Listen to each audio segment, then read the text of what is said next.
Assalamualaikum warahmatullahi wabarakatuh.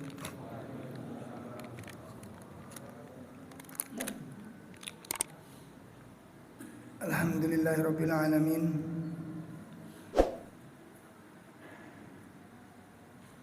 Wassalatu wassalam alal anbiya wal mursalin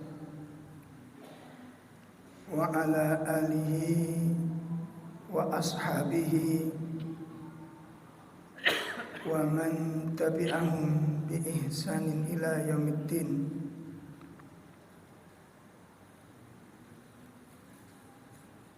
Ya ayyuhalladzina amanu taqullaha haqqa tuqatih wa la tamutunna illa wa antum muslimun. Amma ba'd.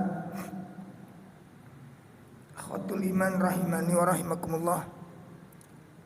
Bapak-bapak, ibu-ibu, jamaah majelis taklim yang semoga dimuliakan Allah Subhanahu wa taala. Mudah-mudahan amal ibadah yang kita lakukan menjadi kafarah, menjadi penebus dari dosa-dosa kita. Dan sekaligus mudah-mudahan ini akan mengangkat derajat kita di sisi Allah Subhanahu wa taala. Menindaklanjuti pembahasan tafsir surat Al-Baqarah pada ayat yang ketiga sampai pembahasan sifat-sifat orang yang bertakwa,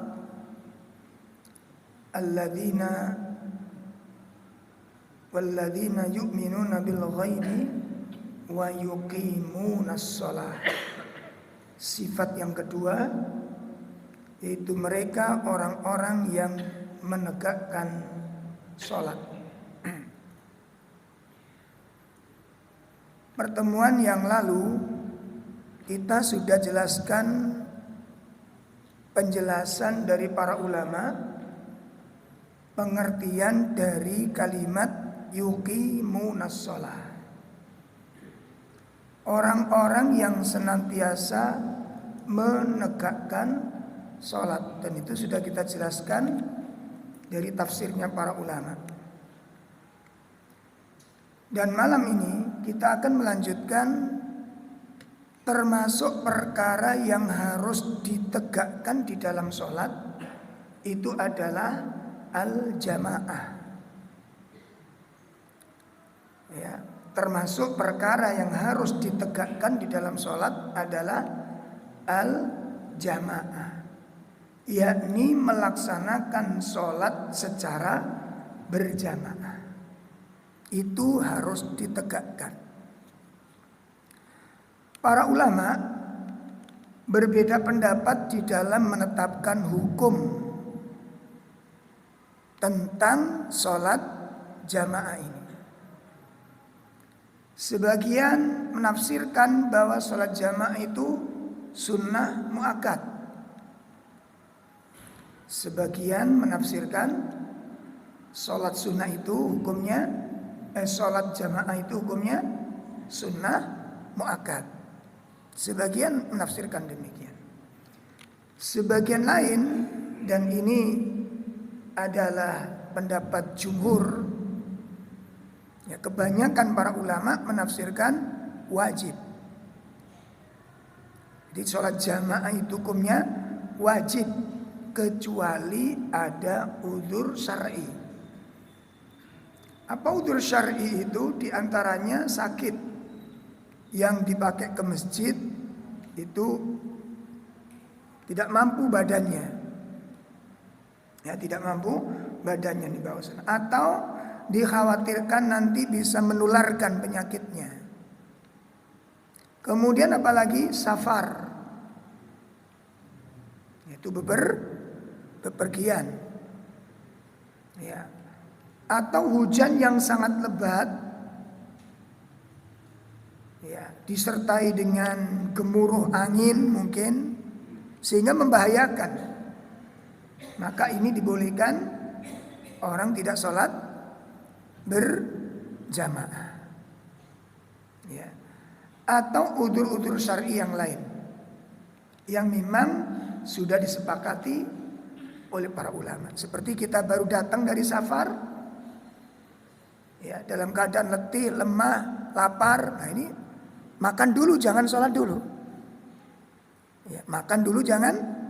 Atau ada tamu yang baru datang dari perjalanan jauh, dimuliakan dulu, makan dulu, jangan sholat dulu. Nah, kalau saya pribadi itu lebih condong mengikuti yang wajib tentang sholat berjamaah kecuali ada udzur tadi. Jadi saya pribadi mengikuti pendapat yang wajib. Dasar yang dipakai, yang pertama dasar hukum yang dipakai untuk sholat berjamaah wajib ini, yang pertama adalah surat Al-Baqarah ayat 43.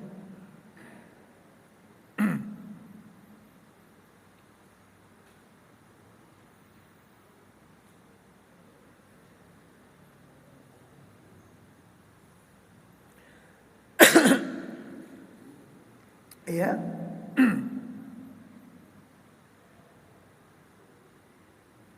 Surat Al-Baqarah ayat berapa? 43. Itu dasar hukum tentang wajibnya sholat berjamaah. Ini yang kita pakai, yang dipakai oleh para ulama. Allah Subhanahu wa taala menyebutkan wa aqimus shalah wa atuz zakah warka'u ma'ar raki'in. Ya.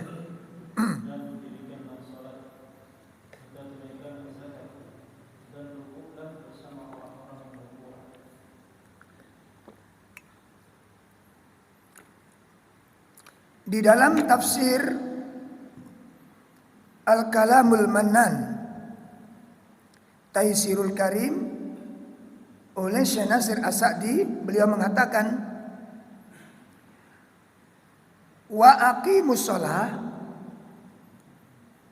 tegakkanlah olehmu sekalian sholat, ai maknanya zahiran wa batinan. Ya, tegakkanlah sholat itu secara zahir dan batin. Jadi zahirnya sholat, batinnya juga sholat. Ini dijelaskan oleh Syekh Nasir As-Sa'di. Kemudian warka'u ma'ar raki'in, apa artinya?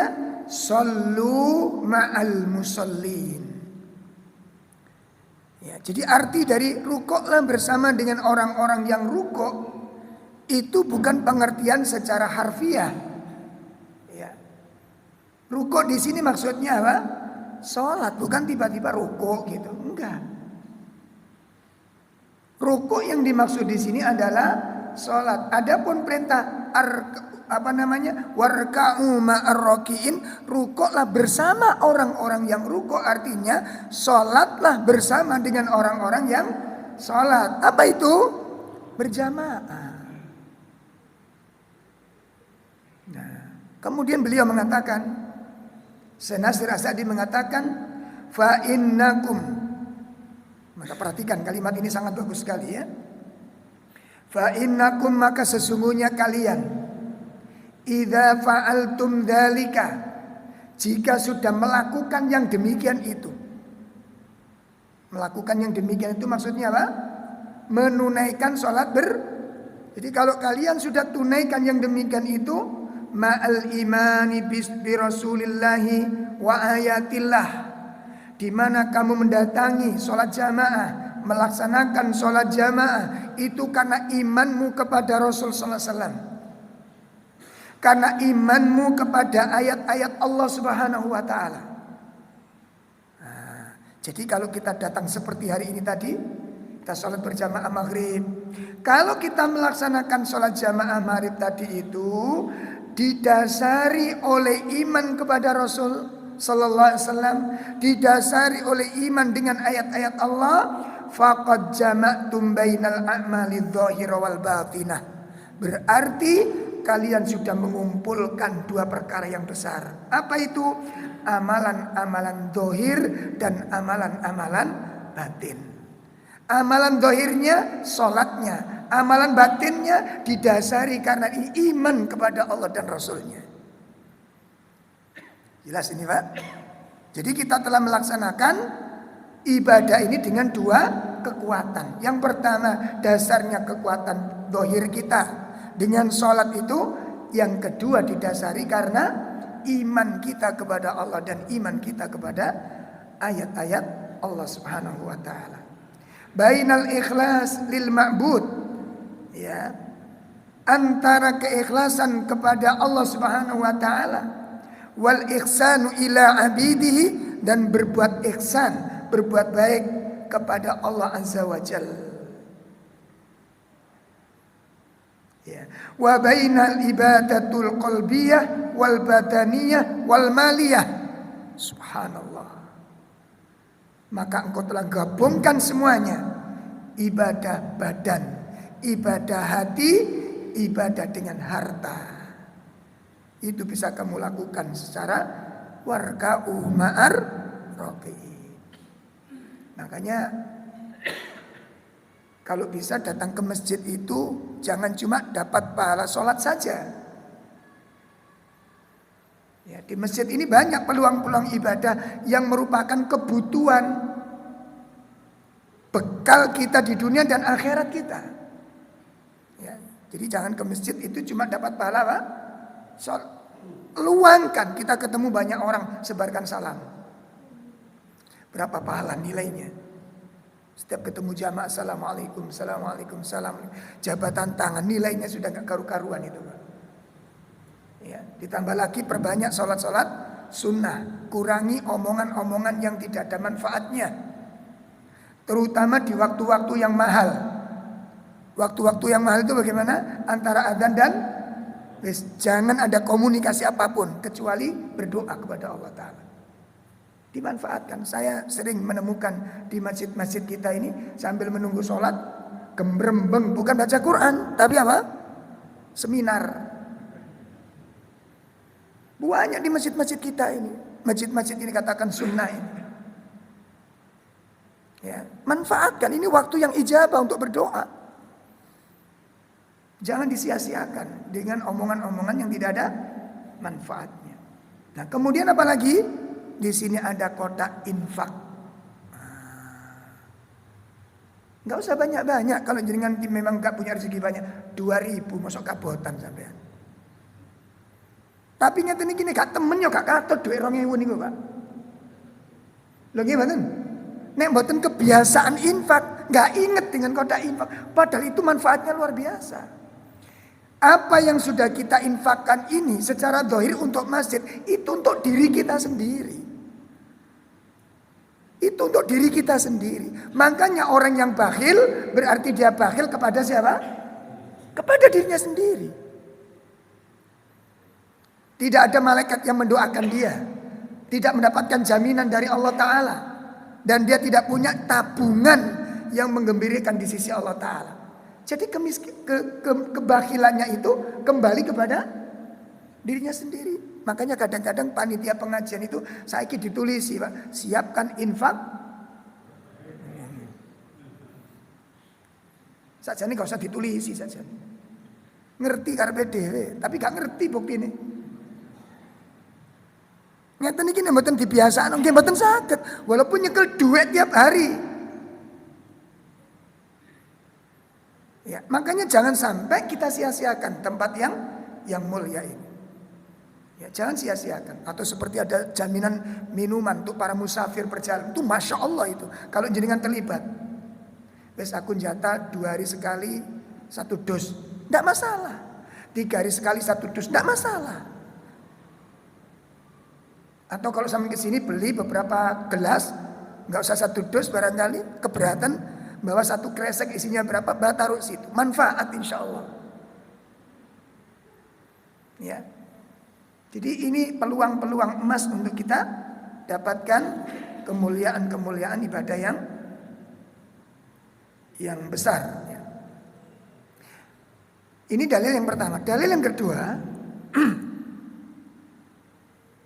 yang dipakai para ulama tentang wajibnya sholat berjamaah. Dalil yang kedua adalah hadis Abdullah bin Umi Maktum, salah seorang sahabat yang buta, yang menemui Nabi, kemudian dia bertanya, "Ya Rasulullah, saya ini buta. Rumah saya agak jauh dengan masjid. Dan saya tidak punya teman yang nonton saya ke masjid. Apakah boleh saya sholat di rumah?" Apa kata Nabi? Boleh, silakan sholat di rumah. Maka pergilah Abdullah bin Maktum. Begitu berjalan pergi dipanggil oleh Nabi SAW. "Ta'ali ya Abdullah." Abdullah bin Maktum, berhenti sebentar. Apa? "Hal tasma'un nida?" Apakah kamu mendengar suara panggilan azan? "Naam ya Rasulullah, kami mendengar." "Nasma," kami dengar. Maka Nabi mengatakan apa? "Ajib, kalau begitu datangi suara panggilan ini." Perhatikan, seorang yang buta, tidak ada yang menuntun ke masjid, tapi mendengar adzan, wajib baginya untuk mendatangi sholat berjamaah. Bagaimana yang tidak buta? Bagaimana yang tidak buta? Yang sehat walafiat. Ini yang buta. Awal diberikan keringanan oleh Nabi. Setelah ditanya, "Pernahkah kamu dengar suara adzan?" "Apa kau dengar?" "Dengar ya Rasulullah." Cuma ini ada yang membantah. Zaman dulu kan gak pakai speaker, Mas. Jadi mungkin jaraknya deket. "Pak, kalau jenengan ini berada di tempat yang tanah itu lapang, ya, itu suara pelan itu bisa terdengar dari jarak yang jauh." Seperti kalau kita di perbukitan, di gunung itu. Kita pernah ngaji di daerah pelosok Caruban. Jadi kok cetek apa kok cetek? Kita lihat itu pas di bukit sana itu ada orang motong apa? Motong kayu. Itu dari tempat yang jauh terdengar itu, Pak. Nah, begitu. Itu yang dijadikan dalil oleh para ulama tentang wajibnya sholat berjamaah. Dalil yang ketiga.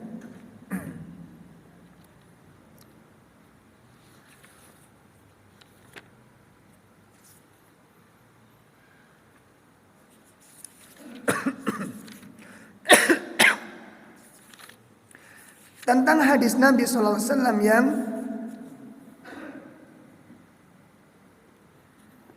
memerintahkan untuk sebagian sahabat beradzan, kemudian diperintahkan Nabi kalau sudah siap diiqomahi, dan kemudian Nabi memerintahkan untuk menunjuk salah satu menjadi imam. Tegakkan jamaah, kata Nabi SAW. Tegakkan jamaah, kata Nabi. Saya, kata Nabi, akan datang ke rumah-rumah kaum muslimin yang tidak mau mendatangi sholat jamaah, maka akan saya bakar mereka itu dengan rumah-rumah mereka. Ini ancaman ringan apa keras? Nabi mengancam, kalau mereka tidak mendatangi sholat jamaah tanpa adanya udzur, maka aku akan bakar rumah mereka itu bersama diri-diri mereka dalam rumah-rumah mereka. Ini dasar yang ketiga yang dijadikan oleh para ulama tentang wajibnya sholat jamaah. Dalil yang keempat, surat An-Nisa ayat 102. Surat An-Nisa 102. Langsung artinya Ustaz ya.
dan bersiap siagalah kamu.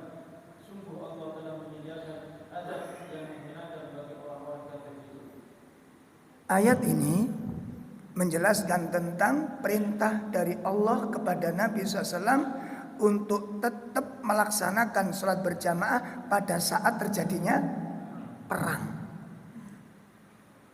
Bisa kita bayangkan, musuh di depan mata, perang sedang berkecamuk. Allah perintahkan kepada Nabi dan para sahabatnya untuk tetap menjaga sholat jamaah. Masya Allah. Ya, sementara di tempat lain kita temukan di beberapa, saya dapat undangan di beberapa pengajian para asatid. Jadi guru-guru pengajar sekolah Islam. Sekolah Islam. Undangan kajian rutin untuk para asatid-asatidah di sekolah tersebut. Mulai pengajiannya jam 11. Saya kaget. Saya tanya ke panitia, Ustaz, afwan ini jamnya nggak keliru, ini jam 10 jam 11. Jam 11 Ustaz mulainya. Loh kan dohornya nanti nggak sampai jam 2, jam setengah 11 kurang dohornya. Setengah 12 kurang. Gimana sholat jamaahnya nanti? Apa katanya? Kita biasanya sholatnya nanti jam 1 Ustaz. Bukan nggak boleh, boleh gitu loh. Nggak jamaah Ustaz. Ya nanti jamaah bareng-bareng dengan kita. Loh kenapa tuh dia nggak, kita biasanya begitu. Innalillahi wa inna ilaihi. Ini musibah. Engko kerja melok Cina cari alasannya. Hah? Kenapa kok nggak sholat awal waktu, kok nggak ditegakkan sholat di masjidnya? Oh, kita kan ikut orang kafir. Saiki sekolahnya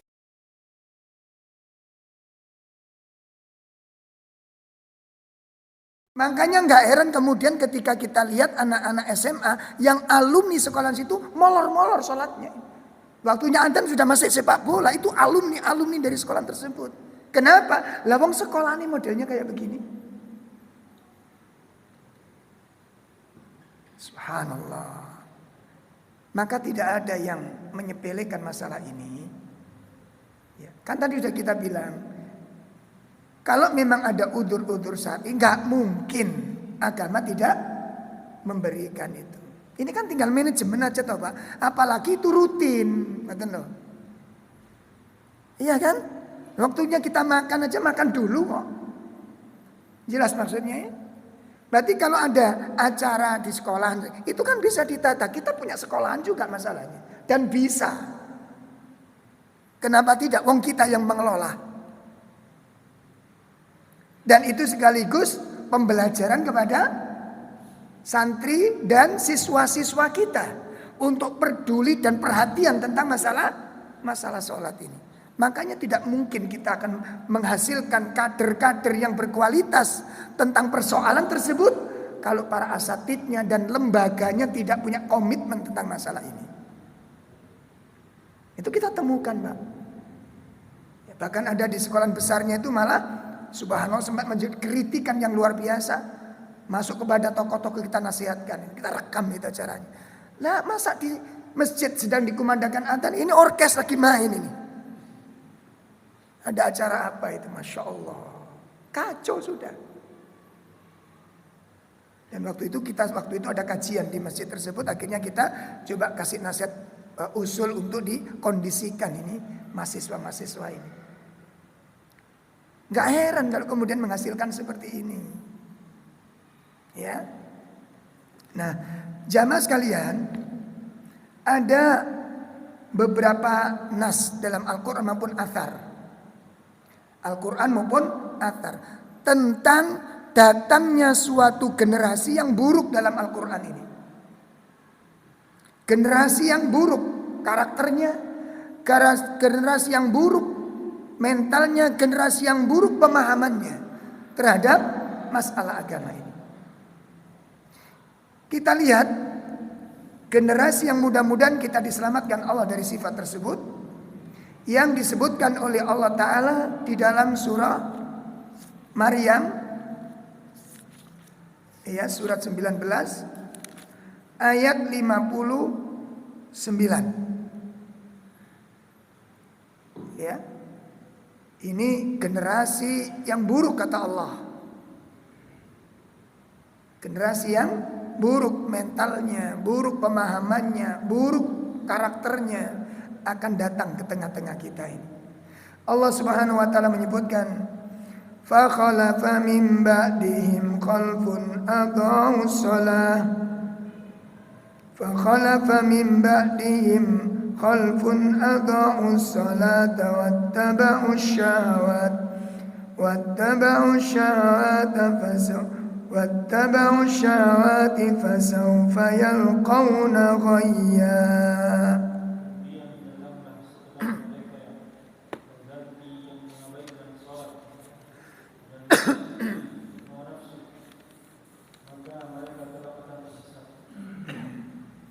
Maka datanglah setelah generasi-generasi terbaik, generasi Nabi dan keluarganya dan pengikutnya yang setia. Ayat 58, 57, 56 itu menjelaskan generasi terbaik yang mereka senantiasa menjaga sholat, melaksanakan dengan baik, menunaikannya dengan tepat.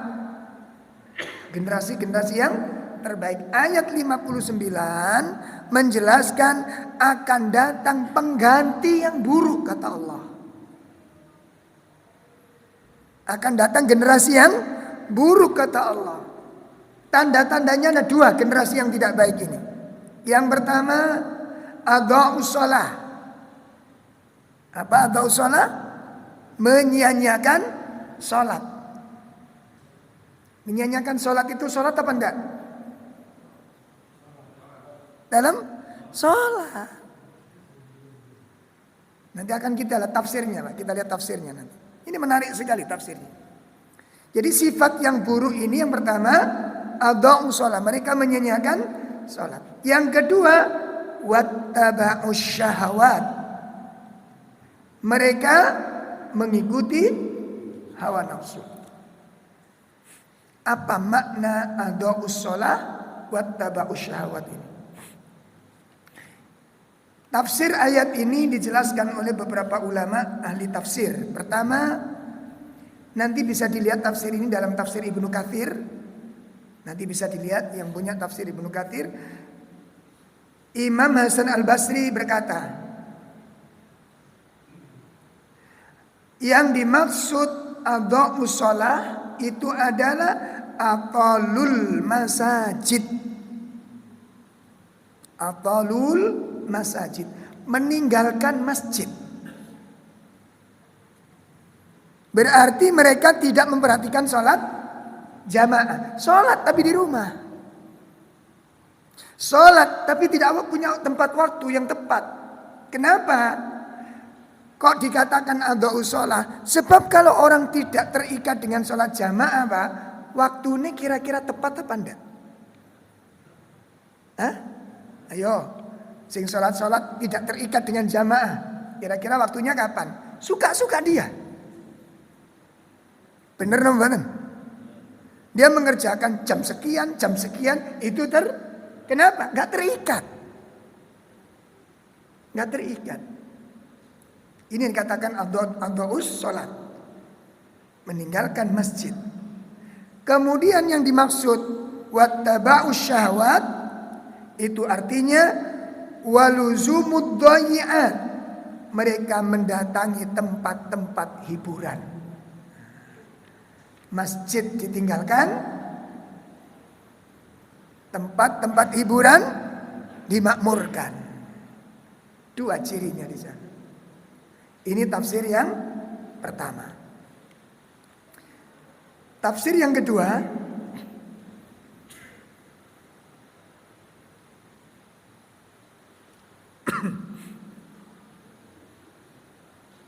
disebutkan oleh Imam Ibnu Jarir dan Imam Mujahid. Imam Ibnu Jarir, yakni Imam At-Tabari di dalam tafsirnya, dan juga dijelaskan oleh Imam Mujahid. Apa kata beliau? Hum fi hadhil ummah. Masya Allah. Kata Imam Ibnu Jarir, kata Imam Mujahid, yang dimaksud generasi terburuk itu adalah hum fi hadhil ummah, mereka adalah kalangan umat Islam ini. Lalu beliau mengatakan, ya tarakibu tarakibil an'am wal himar fit turuq. Mereka menaiki kendaraan-kendaraan mereka, baik dari binatang-binatang ternak maupun khimar, dan mereka menelusuri jalan-jalan. Apa? Hobi napa, Pak? Iki aja diantem nang sing goes lho ya. Kita lihat. Jangan salah paham, jangan salah paham. Oh, berarti sepeda goes itu tidak boleh. Bukan begitu pengertiannya. Kita lanjutkan. Ya. Jadi mereka itu dari kalangan umat ini, Pak. Ya. Mereka itu menaiki kendaraan-kendaraan mereka dari binatang-binatang ternaknya, dari keledai-keledainya, menyelusuri jalan-jalan tersebut. Lalu la yakhafunallah. Ya, mereka tidak punya rasa takut kepada Allah fis sama, yang ada di atas langit, wala yastahyuna minan nasi fil ard, dan mereka tidak punya rasa malu kepada manusia yang ada di muka bumi ini. Awas, perhatikan.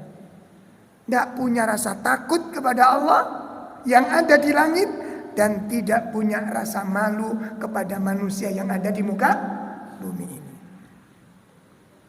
Apa ini, Pak, pengertian? Dah ditafsir menurut madhab dewe-dewe. Coba kita lihat sekarang. Masalahnya itu bukan pada sepedahan kalau sepeda. Masalahnya bukan pada sepeda motor kalau sepeda motor. Masalahnya bukan pada mobilnya, bukan. Kesibukan kita dan orientasi kita, perkara penting ini yang dipersoalkan. Orang kalau sudah menjiwai jiwa jalan-jalan, Pak, itu punya program, Pak, terdata rapi dalam 1 bulan. Apalagi sudah kalau terbentuk majelis grup. Jadi musyawarahnya itu membicarakan tentang perjalanan ini. Besok kita acaranya apa? Jalannya di mana? Lajurnya kemana? Alurnya kemana? Rutenya kemana? Itu diprediksi dan itu dipentingkan. Ini yang dipersoalkan. Sehingga kita tidak sedikit temukan teman-teman kita yang kemarin sholat jamaah rutin, hilang sekarang sholat jamaahnya. Tidak peduli dengan jamaah sudah. Awas, hati-hati. Itu satu, Pak. Yang kedua, ngapunten sekali, saya kaget kepada teman-teman kemarin yang subhanallah, makanya tak bikin guyonan. Sampean silakan sepedahan. 1, pakaiannya dijogo. Pakaian ini aku pakaian Superman, pakaian Spiderman. Tahu? Maksudnya pripun? Pakai super ketat, itu kelihatan auratnya, Pak. Ini yang dimaksud tadi termasuk bagian la yakhafunallah wa la yastakhyunan nas. Tidak punya rasa takut kepada Allah dan tidak malu kepada manusia. Bukan berarti sarungan ya ora gitu loh. Dan sarungan dikira jamaah sunat enggak. Dijaga ini. Itu yang kedua. Yang ketiga, kalau sudah terjun di lapangan, di jalan, itu komplek manusia. Wedok dadi siji bahasanya gini. Bisa tak kita menjaga mata kita? Soalnya apa? Jenengan sehat soalnya, ngaten lho. Nek jenengan sakit sih enggak masalah gitu. Sehat. Kepethuk lawan jenis iku sik greng ngono lho. Ini masalah. Terus yang keempat apa? Waktu. Waktu. Dan saya sudah menemukan beberapa jawaban ketika bapak-bapak sepuh, gak mau ketinggalan, Pak. punya grup sendiri pakai seragam mandor tebu. Ada lagi pakai belangkon. Ada lagi pakai seragam ketoprak.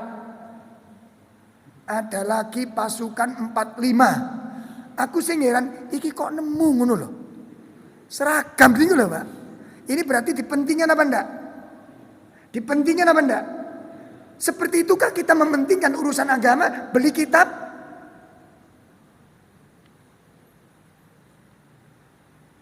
Dari mulai ngajal, Pak Riyadhus Shalihin, insyaallah. Pirang tahun takoni Riyadhus Shalihin pun dereng. Dengan niku. Ini kan masalah. Kenapa dalam urusan ini? Padahal seragam itu kan enggak masalah. Akhirnya apa? Dalam diskusi saya dengar langsung Pak ini. Yang dibicarakan apa? Pentil. Ban merek apa? Rantai. Yang dibicarakan di situ. Akhirnya di grup ini membicarakan tentang persoalan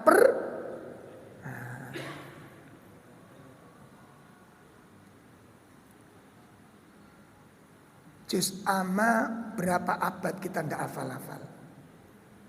Ndak nambah-nambah. Lalu disibukkan dengan hal yang demikian ini. Masya Allah. Bun, ini menurut Imam Mujahid dan Imam Ibnu Jarir. Bukan dilarang sepeda, ndak sama sekali. Tidak, tapi dijaga. Jelas ya? Terutama kita punya waktu. Ada waktu kita. Ada hukum kita, ada aturan kita, ada adab kita. Maka hendaknya ini diperhatikan. Berikutnya, Imam Ka'ab al-Ahbar.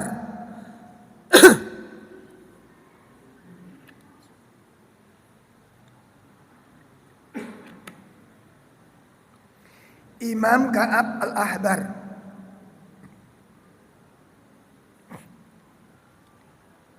Qala, beliau berkata, wallahi, Masya Allah.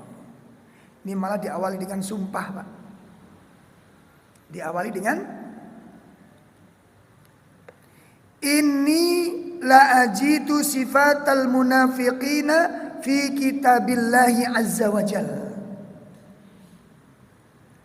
Demi Allah, kata beliau, saya benar-benar mendapatkan sifat-sifat orang munafik di dalam kitab Allah pada ayat ini. Kita perhatikan. Demi Allah, kata. Ini menunjukkan apa? Kata-kata yang serius. Seorang ulama tidak sembarangan bersumpah. Ya. Beliau mengatakan, demi Allah, sesungguhnya aku mendapatkan sifat-sifat orang munafik terdapat di dalam kitab Allah yang ada dalam ayat ini. Apa kata beliau? Syarabina lil qahwat. Mereka meminum kopi. Ojo salah paham. Ibu-ibu dengerin. Nanti suaminya pulang minta kopi, tanda-tanda munafik. Tutuk iki, tutuk ngombe kopi ini. Tutuk ngombe kopi ini sing dimaksud. Perhatikan. Lanjutan beliau mengatakan, jadi ciri-ciri mereka apa? Syarabina lil qahwat. Mereka minum-minum kopi. Tarokina lis salat. Dan mereka biasa meninggalkan salat. La'abina bil ka'bad. Siangnya mereka banyak bermain-main. Riqadina indal idmad. Dan mereka banyak tidur di waktu malam. Siangnya banyak bermain-main, malamnya banyak tidur. Mufarritina fil ghadwat. Dan paginya banyak dilakukan dengan penuh kelalaian. Tarokina lil jamaat. Dan mereka meninggalkan sholat jamaah. Gak ngerti waktu. Terjadi apa belum? Terjadi apa dereng?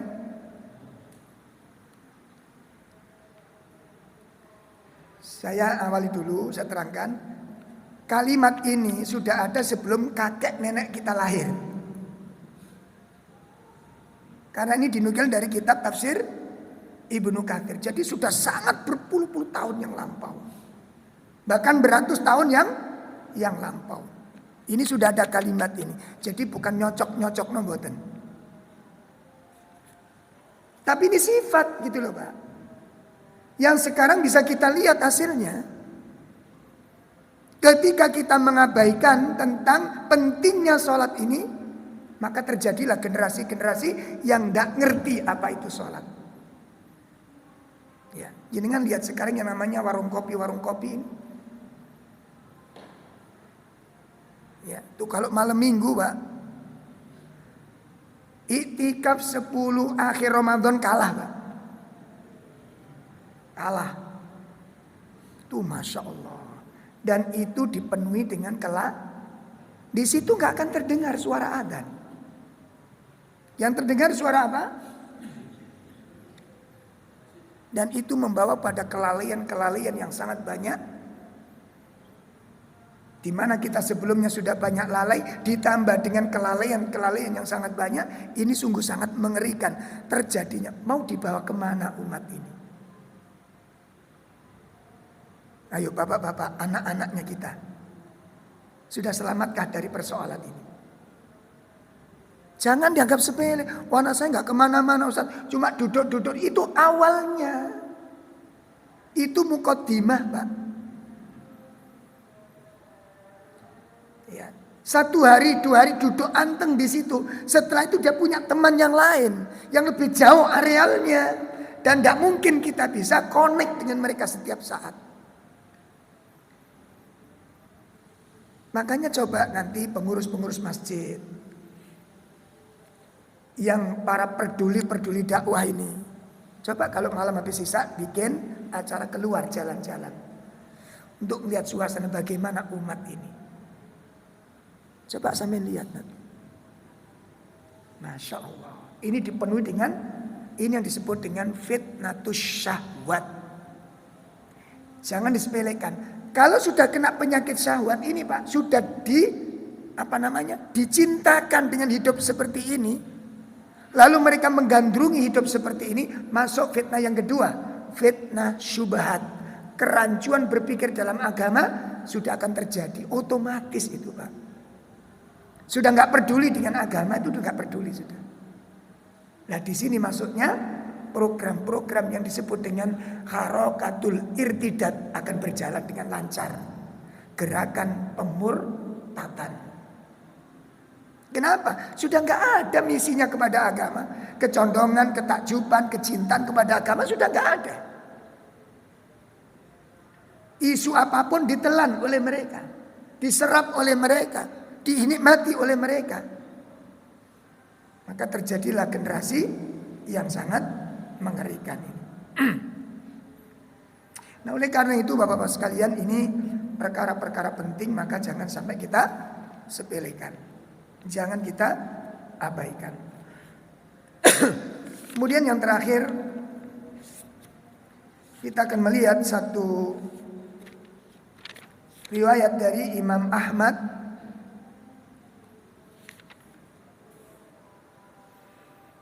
Imam Ahmad berkata kepada putranya, yakni Abdullah bin Ahmad,